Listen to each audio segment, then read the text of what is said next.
Hello everyone. The topic for today is cinnamon in traditional Chinese medicine. Cinnamon in English called cassia bark. In Chinese we call 肉桂. So this is a bark, cassia bark. Look at the quality, how thick. This is a very good quality of cinnamon, cassia bark. You can see there's another picture here. In Chinese we call 桂皮. Normally this is one we use for the kitchen in Chinese cuisine. We use this one when we cook meat. And also this is the lower part, this picture is the cinnamon. The bark we use for herbal medicine. I'm sure for the powder, when you buy it, make sure it's a good quality.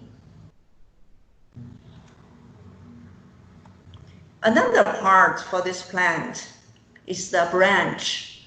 In Chinese we call 桂枝. It is cinnamon twig. So it's a pungent and sweet, warm. It enters heart, lung, and bladder channel. This is the branch, the 桂枝. It can be used for exterior wind cold syndrome, like body aching, cough, colds, flu in the beginning. It can disperse the pathogenic wind cold to release the exterior, ease the muscles, and assist young.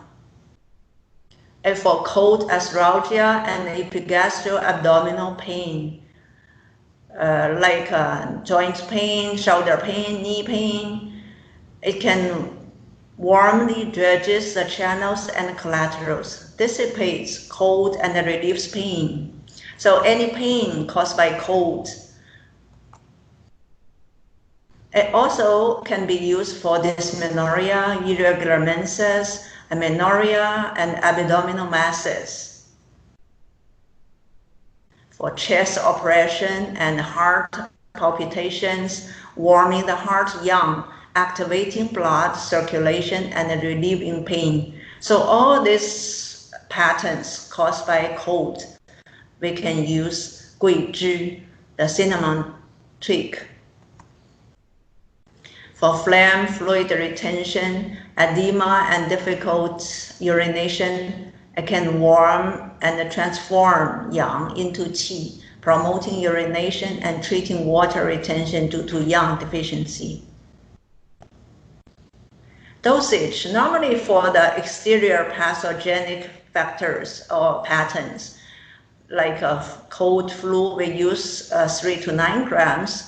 For the pain obstruction or B syndrome or arthritis caused by pain, normally the dosage is 9 to 15 grams. The good quality is fragrant and has a brownish red color. So this is the branch, the twig. The next one is the bark, cassia bark. We can use the bark or we can use as a powder. It's acrid, sweet, and hot. Enters heart, kidney, liver, and spleen.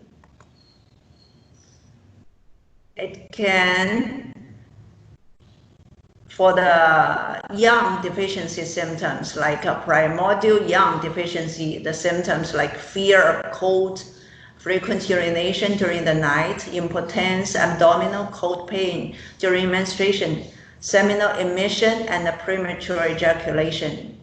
The primordial yang, in Chinese we call yuan yang or original yang. This is the symptoms when it's deficient. And the next one is for spleen and kidney yang deficiency. The symptoms like cold limbs, fatigue, poor appetite, and loose stools. Heart yang deficiency, like palpitations, tiredness, chest constriction. It also can be used for cold pain, like stomach and abdomen, and chest constriction, and angina pectoris. abdominal cold hernia, wind cold damp arthralgia, and everything, all the pains related to cold. For menstrual problems and abdominal masses like irregular menstruation, dysmenorrhea, or amenorrhea characterized by blood stagnation due to cold retention, postpartum leukorrhea, and abdominal pain, abdominal masses in women due to qi and blood stagnation. For chronic abscesses and a traumatic injury, it can warm young and activate blood and qi circulation to improve the recovery. For the pattern of deficient yang floating upward, like flushed face, sore throat, palpitations, and insomnia with faint pulse, cinnamon bark or cassia bark can reinforce primordial yang from the lower jaw to get the floating yang back to the origin. For chronic cases with qi and blood deficiency, when we use this rou gui, normally it's in a small dosage to invigorate the generation of qi and blood. So what's the difference between the bark and the twig?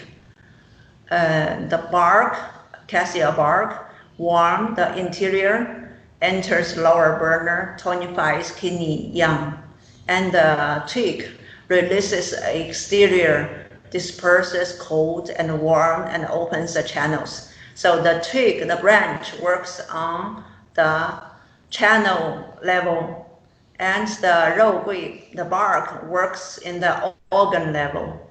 When the bark is hot in nature and the twig is warm.